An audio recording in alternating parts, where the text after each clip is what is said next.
ज्योतिष की चर्चा में मौलिक विचारों को आपके सम्मुख प्रस्तुत कर चुका हूँ।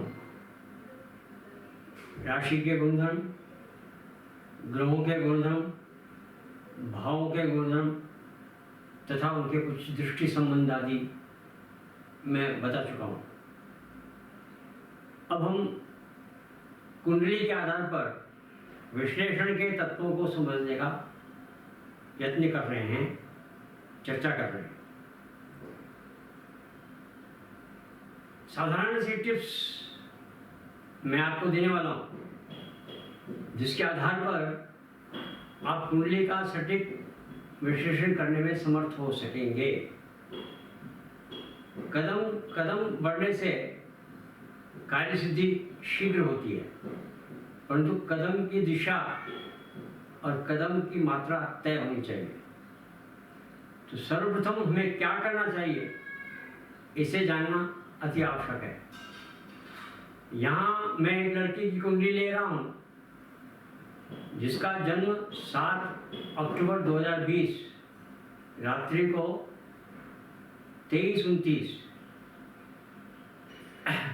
यानी 11:29 को हुआ। जन्मजात है, अभी जात 1 वर्ष की भी नहीं हुई है। इसके भविष्य के बारे में, इसकी शिक्षा के बारे में, इसके दाम्पत्य के बारे में, इसकी पद प्रतिष्ठा के बारे में जानने की निश्चित रूप से एक इच्छा हम सब में होती है। यह साहसी होगी, पराक्रमी होगी, पद प्रतिष्ठा कहाँ तक प्राप्त करेगी, दाम्पत्य जीवन इसका कैसा होगा, स्वास्थ्य इसका कैसा होगा, संतति इसकी कैसी होगी, इन सब पर विचार करने के पूर्व एक विचार आवश्यक होता है, वह है इसके स्वभाव और प्रकृति को समझना। सबसे पहले आपने यदि प्रकृति और स्वभाव को समझ लिया, तो प्रतिभाओं को समझ लिया, प्रकृति को समझ लिया, तो उसके अनुरूप उसका जीवन ढलना निश्चित होता है। कि आप समझ लीजिए कितना तो उसे प्रारब्ध प्राप्त है, और जन्म के समय में ग्रहों का प्रभाव की बौछारें कितनी हो रही थी, इन सब के आधार पर हम ये आकलित करते हैं कि इसकी प्रतिभाएं क्या हैं, इसकी प्रकृति क्या है, इसका स्वभाव क्या है और इसकी वृत्तियां क्या हैं। आइए, मैंने यहाँ सब ग्रह लिख दिए हैं। सूर्य, चंद्रमा, मंगल, बुध, गुरु, शुक्र, शनि।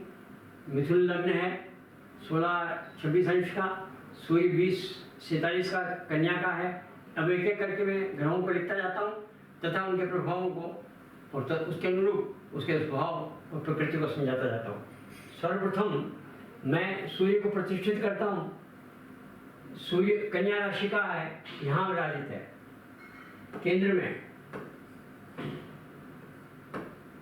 सूर्य मध्यम प्रभावशाली है, परंतु प्रखरता दे रहा है, तेजस्विता दे रहा है, अनुशासन दे रहा है, प्रशासन दे रहा है। इसकी प्रकृति में उग्रता रहती है, परंतु वह 60% के पास है।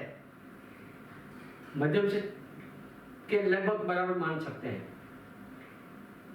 65 से ऊपर निकलने पर हम कह सकते हैं कि अति प्रभावी है, विशेष प्रभावी है। परंतु ये 59 है, इसलिए हम कह सकते हैं कि ठीक ठीक प्रभावी है। तो आधिपत्य जमाने का, अपना प्रधानता प्रतिष्ठित करने की वृत्ति इस बालिका में, इस जातक में होगी। यह सूर्य है जो अनुशासन प्रिय होता है, प्रखर और तेजस्वी होता है। अब हम आते हैं चंद्रमा पर। एक 24 चंद्रमा यहाँ स्थापित है, 24 अंश का, 29 अंश का राहु है।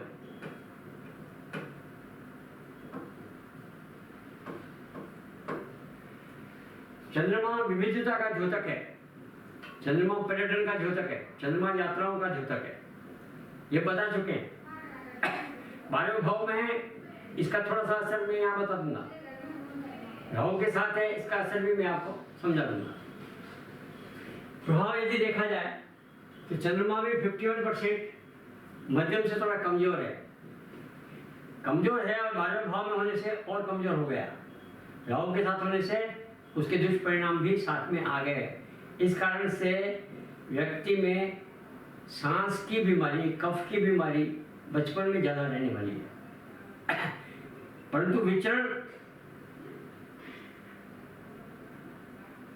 करने वाली होगी, विचारों में परिवर्तन होने वाली होगी और विविधता को लिए होगी।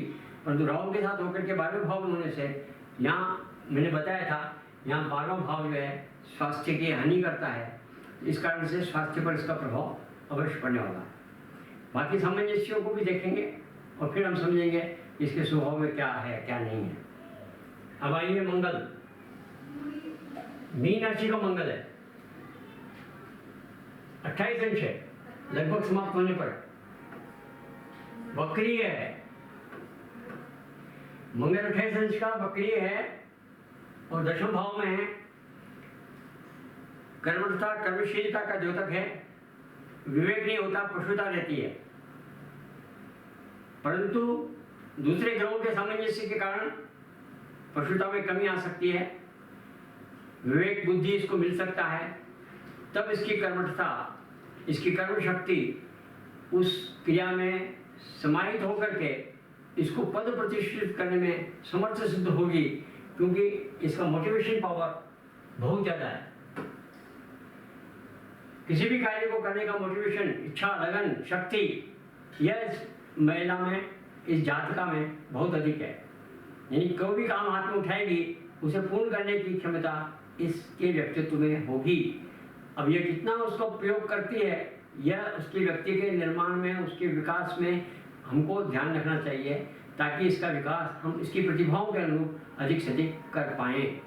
सबसे पहले ये समझने की बात है, यह कर्मठ है, पराक्रमी है, साहसी है, दुस्साहसी भी हो सकती है और अधिक आशावादी या अति उग्रता लिए हुए भी हो सकती है। अब इसका सामंजस्य हम दूसरे ग्रहों के आधार पर हम समझने का यत्न करेंगे तो हमें समझ में आ जाएगा कि इसका व्यक्तित्व किस प्रकार का है। हम आते हैं बुध पर। बुध 77% पावरफुल होकर के त्रिकोण में विराजित है।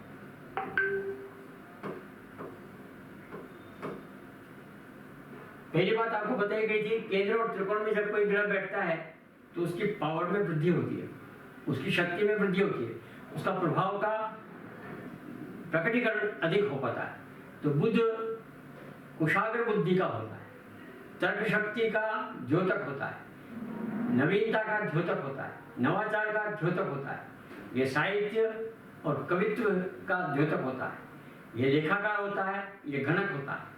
ये गणक है, लेखाकार है, साथ में इसकी तर्क शक्ति बहुत तेज है, प्रखर बुद्धि वाला है, कुशाग्र बुद्धि वाला है, जातिका है, और इसके साथ मंगल इसका पावरफुल है। मंगल की इस पर दृष्टि है, पूर्ण दृष्टि का बताया गया था आपको। तो मंगल की दृष्टि होने के कारण इसकी जो बुद्धि है कर्म के साथ जुड़ रही है, और कर्म के साथ कर्मठता और बुद्धि दोनों का साथ होने के कारण निश्चित रूप से यह एक सफल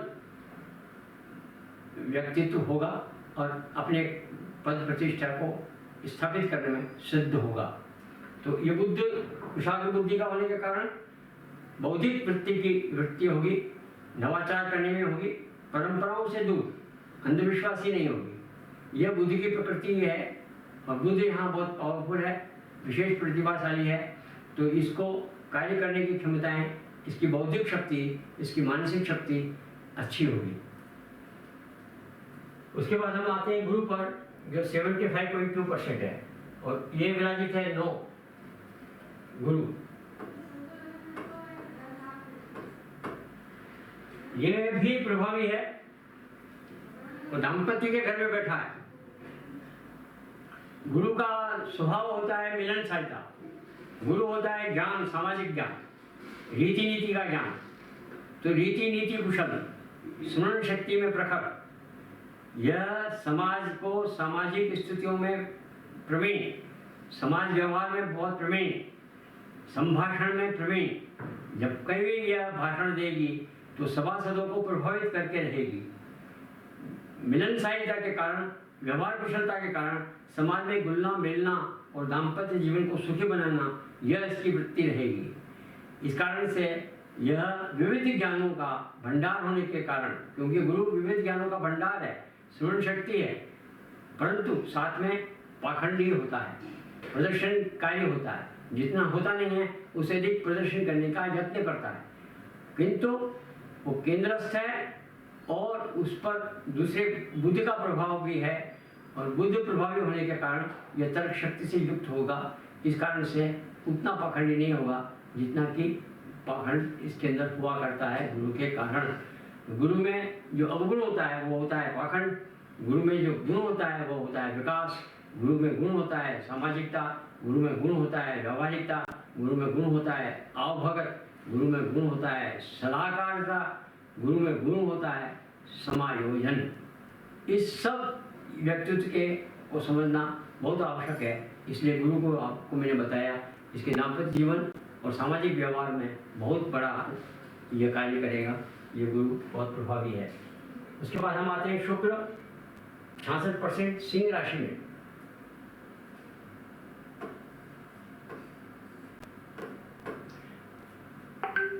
शुक्र 66% प्रभावी है, पराक्रम में बैठा है। शुक्र की विशेषता है आनंद, मंगल, मस्ती, मौज, किसी भी स्थिति में मौज रखना।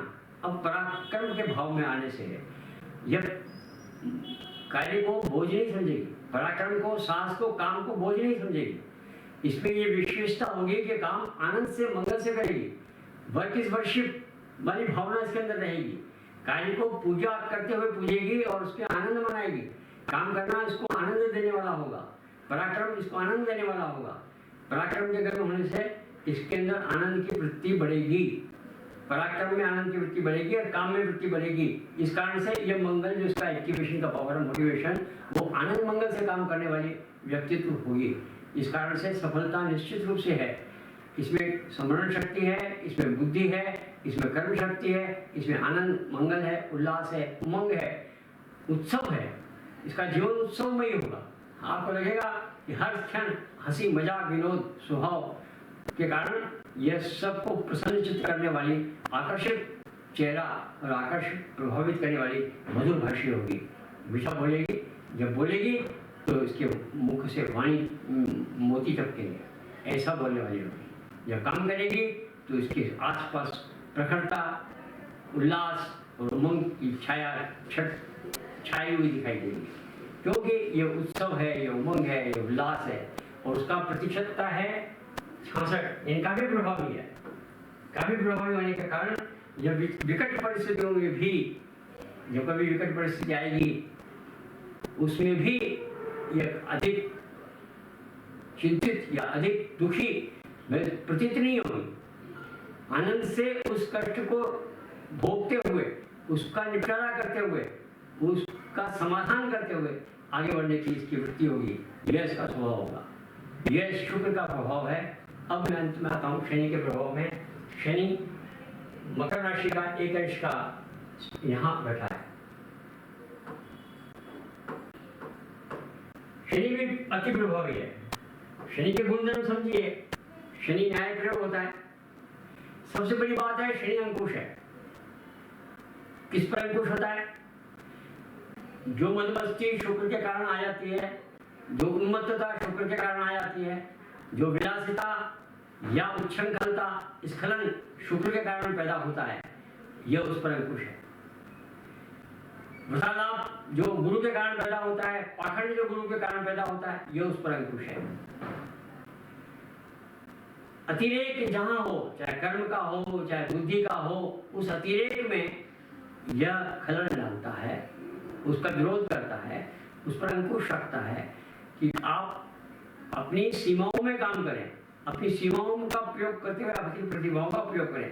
प्रतिभा को मर्यादा देने का काम यदि कोई करता है तो वो शनि करता है। वो बहुत प्रभावी होने के कारण और अष्टम भाव में होने के कारण ये रहस्य को खोजने वाला होता है, गुप्त मननशील होता है और रहस्यों की खोज अनुसंधान में बहुत ज्यादा प्रयोगशील होता है।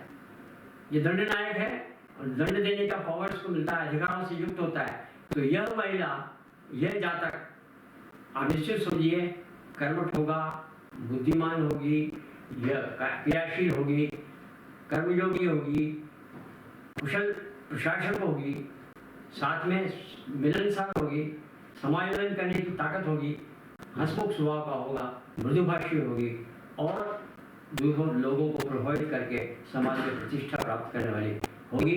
ऐसी बातें मैंने आपको यहाँ बताई, इसके स्वभाव की बातें बताई। इसके अंदर जो क्रोध भी होगा, चाहे मंगल के कारण होगा, चाहे सूर्य के कारण होगा, वह क्षणिक होगा और वह संयत होगा, जितना आवश्यक है उतना ही होगा। कारण एक तो शनि का अंकुश और दूसरा बुद्धि और गुरु का अंकुश, बुद्धि का कौशल और चातुर्य और गुरु की समायोजना करने की ताकत मंगल के उग्रता को, सूर्य की उग्रता को कम करते हुए उसमें समायोजन के भाव भर देती है। तो ये स्वभाव इसे हम जानेंगे, इसके कारण हम इसकी शिक्षा, इसकी दीक्षा, इसका दाम्पत्य जीवन, इसका स्वास्थ्य, इसका पद प्रतिष्ठा और समाज में कार्य करने की वृत्ति और किन किन कठिनाइयों को ये भोगेगी, इन सबको देखते हुए हम आगे विश्लेषण करेंगे। आप समझिए कि मैं इस कुंडली को पूरा विश्लेषित करके आपके सामने प्रस्तुत करूंगा। पहली बात समझिएगा, हमें स्वभाव, प्रकृति, प्रभाव और इसकी वृत्ति को समझना बहुत आवश्यक है। व्यक्ति में क्या क्या प्रतिभाएं हैं, किन किन प्रतिभाओं को लेकर ये जन्मा है और किन किन प्रतिभाओं को ये निखार सकने में सक्षम है, किन किन प्रतिभाओं के आधार पर इसकी शिक्षा होनी चाहिए, हमारा उद्देश्य क्या होना चाहिए, लक्ष्य क्या होना चाहिए, इसको तय करने में ये बहुत ही आवश्यक होगा कि हम इसके स्वभाव को, इसकी प्रकृति को समझें। तो आज मैंने किसी लड़की की जातिका की कुंडली लेकर के उसकी प्रकृति और उसके प्रभाव और उसके अंदर के प्रतिभाओं को मैंने आपके सामने प्रस्तुत किया है। अब आगे से आगे मैं इसकी चर्चा चालू रखूँगा। सप्ताह में एक दिन यह रहेगा और यह क्रम करीबन मैं 40-50 पहले से इस कुंडली को 10 दिन करूँगा और उसके अलावा दूसरी भी कुंडलियाँ लेकर के मैं आपके विश्लेषण को और गहरा करने का यत्न करूँगा। हम सटीक विश्लेषण कर सकें, इसके लिए आपको सक्षम बना सकूँ, तो यही मेरा सबसे पहला धर्म होगा। धन्यवाद, नमस्कार।